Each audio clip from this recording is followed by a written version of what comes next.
resolved all these issues. His new book, Jekyll Island Revisited. So he's a good friend of Ron Paul and an Austrian economist whose ideas are totally opposed to mathematically perfected economy. They're advocates of interest. So I ordered a copy of the book just a few days ago, and I will give it a thorough undressing, as I've done with much other material, further plagiarists and Ben Bernanke's presentations and all, and so people who want to. By the way, what's your website? What tell everyone your website. Well, the present website that I have is perfecteconomy.com. My radio archives are available at TNS Radio, which is tnsradio.com. If you can just remember tnsradio.com, you look in the right-hand column, there's a category, Mike Montagne, and you can download all of my archives for free, which I thoroughly annihilate every purported alternate proposition out there, virtually all of which are proposed by blatant plagiarists of my work. In fact, we just read my Parable of Perfect Economy. Well, take a look at, which is an event which never happened. The words of Benjamin Franklin or Mike Montagne are issued through the fictional mouth of Benjamin Franklin, and yet there's over 25 million web pages that are plagiarizing that article, and very often claiming that Benjamin Franklin proposed a monetary solution before the revolution, which isn't true at all, So anyway, some of this is actually rather hysterical. But so tnsradio.com is where you would download my radio archives, which are really the best way to get at my work at this moment, because our new web presence is something I've been working on for some time. Our problem is I've made this mandate a global mandate for mathematically perfected economy and absolute consensual representation. If it's enacted by the people, and it gives every government in the world no other choice, if it's enacted by the people, our web presence will be required to take as much as 10,000 signatures per second. And that web presence will cost us approximately $500,000 a year to support in hardware and connectivity and all. And although I've written over 1 million lines of computer code over the last year to put that presence online, we could use some help. We could use some monetary help. So anybody wants to contact me over Skype at PFMPE for People for Mathematically Perfected Economy 2012, PFMPE 2012, that is, who can help out in that way. We should talk. I'm not an official nonprofit organization just as yet. So my website is perfecteconomy.com. tnsradio.com is my archives. The full URL to my archives at TNS Radio are tnsradio.com/?cat CAT equals 11. So you can go there and download and listen to and distribute freely practically a year's worth of radio broadcasts, which many of the programs are up to 7 hours long. My regular show is 3 to 7 hours. Okay. Fred, is Fred Dede who's still on? Yeah, Fred's on. Yeah, Jim, I'm here. Okay, did you want to take back over moderating, Fred, at this point? Sure. Okay. All right, guys. I know you'd show up sooner or later, Fred. Thank you, Jim. You did a great job. Oh, yes, thanks, Jim. I enjoyed it too, And hopefully we'll talk eventually here soon down the road, because Fred mentions that you and I have some overlapping interests where part of this mandate is a prescription for verifiable elections. Right. Yeah. So we have a common interest there. In fact, I'd be glad to let you see some work and, possibly Sure. throw your 2 cents at it before we go online. We need to stabilize this mandate out, which it has been. I've had it online for 5 years or so, subject to public feedback and input. There have been a number of, very intellectual people who've tackled it and found it virtually perfectly encompassing the necessary issues and exercising the rights of people, which inhere to them in a republic. So good. Okay, I'll look forward to it. Great. I do have a question. All right. Okay. I would like to know how I think that the attitude, and if you want to go there, the morality of a credit union is different. But how does a credit union function differently than a bank when they're both using Federal Reserve note currency? Well, in effect,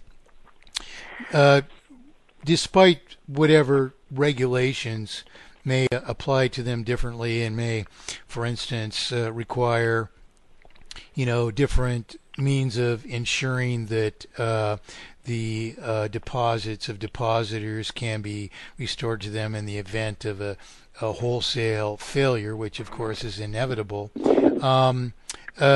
Despite all that, in effect, in loaning money into circulation subject to interest, the effect is no different. So that's the question. In effect, they represent the central banking system. They serve as an insulating layer, which helps to perpetrate this ruse that we have to borrow money, which never even exists when it's created, into circulation whenever we issue a promissory obligation. So, in truth, the answer is simply that there isn't really any difference. Generally, they do loan money at slightly lower rates, but that doesn't even have to hold true either. So you're basically saying that they are just banks with different, names attached, to them, basically a different brand name for the Federal Reserve Bank to operate under. Yes, you could say that, and just for example, Ron Paul is advocating that somehow competing banks are going to, solve, our issues. And this is just an incredibly preposterous idea that pervades the whole purported Austrian economics arena.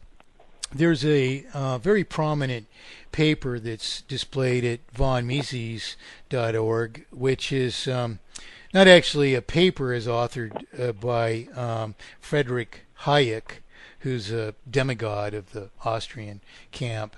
But it's a 1970. I think it's a transcript of a 1975 speech that he made purportedly on a free market monetary system. And just to give you an idea, I'm going to get back to the name of the bank here with this brief story. But to give you an idea how preposterous the Austrian proposition is of competing banks, Hayek starts his paper out claiming that honest money, which he doesn't define and the Austrians never define. They do not ever prescribe how exactly whatever monetary process might preserve whatever or achieve whatever objectives are necessary to preserve an immutable currency. They decry, circulatory inflation, for instance, just mainly claiming that more money is being poured into circulation than ever. Well, more money is being poured out of circulation too. And how does it all stack up? If we had actually circulatory inflation, we would be awash in money, and then we could maybe evaluate that might be a cause of price inflation, but we're not. We suffer an absence of money. Anyway, Hayek goes on in this speech, which the Austrians are proud of, claiming that there will never be honest money until the power of issuing money is returned to private banks. He's talking about the Federal Reserve System as if it's the federal government when it's 12 private corporations of the very kind that he's advocating would solve our problems, which are the cause of our problems. And none of the Austrians, are even standing up and going, hey, wait a minute, he's talking about 12 private banks. Those are 12 private banks. So he's talking about the Federal Reserve as if it's the federal government, and he's blaming all the problems on the federal government, which the Federal Reserve is the cause of, saying that a banking system would solve these things, but not even saying how. So, do a search, delight yourself. Read a prominent Austrian theorist proposition that private banking would solve our problems. But from this descends this idea of Ron Paul, Ron is, he has a sort of a likable, aw shucks demeanor, but I'm sorry, he's a simpleton. He's not an accountable guy. You can't get an answer from him. Why won't he debate me about mathematically perfected economy? He's evaded me for years, and now that his friend Griffin is plagiarized my work, he's saying Griffin's teaching us what we never knew. I was saying this when I was 16 years old. It's ridiculous. So what is Ron Paul going to do? He's going to chisel out the letters Federal Reserve on each one of these marble-faced banks. And he's going to replace it with what? Competing banks, Ron Paul's bank, name it whatever you want. But if it imposes interest on our own promissory obligations, then it's inherently destructive. It doesn't matter the rate of interest so long as we have to borrow it back into circulation to maintain a vital circulation. That is above principle that we have to borrow back into circulation to maintain a vital circulation, because any rate of interest which has to be borrowed into circulation to maintain a vital circulation inherently increases the sum of falsified debt to the purported banking system in proportion to the circulation and remaining capacity to service debt. And so long as that process is perpetual, and it is, so long as any interest has to be reborrowed back into circulation to maintain a vital circulation, the process is terminal. It just takes a lot longer over a very, very low rate of interest, but it doesn't take very long at all at a very low rate of interest when the debt is so many times greater than the circulation as it is now. If they raised interest rates 0.5%, tomorrow, this whole thing could be over in 2 weeks.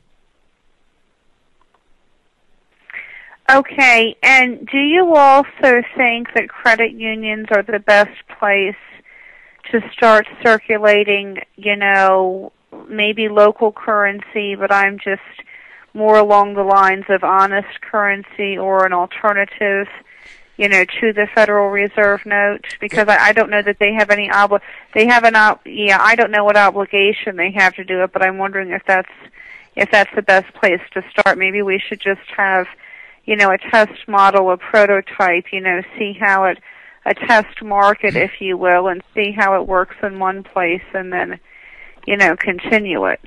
Well, the answer to that question, the simple answer is absolutely not. The reason is this.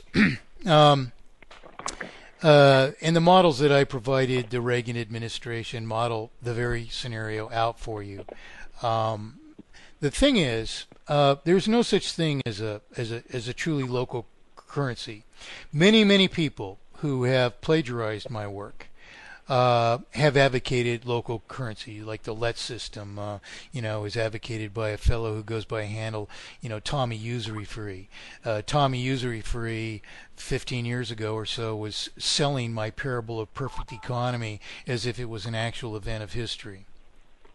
Well, they're advocating that these systems of trading our work, through data systems and so on and so forth, work, quote unquote work, but they don't work. If they did work, they would have been adopted widely. They would have prevented indebtedness from multiplying further all the while that they existed. Here's what happens when you create some circulation which may not be subject to interest and may be even implemented according to the few absolute principles of mathematically perfected economy. If that circulation is commingled with a circulation subject to interest, the circulation subject to interest just obligates it to servicing its escalating sum of artificial indebtedness. There's no such thing as a proving ground where one exists against the other, because the currency subject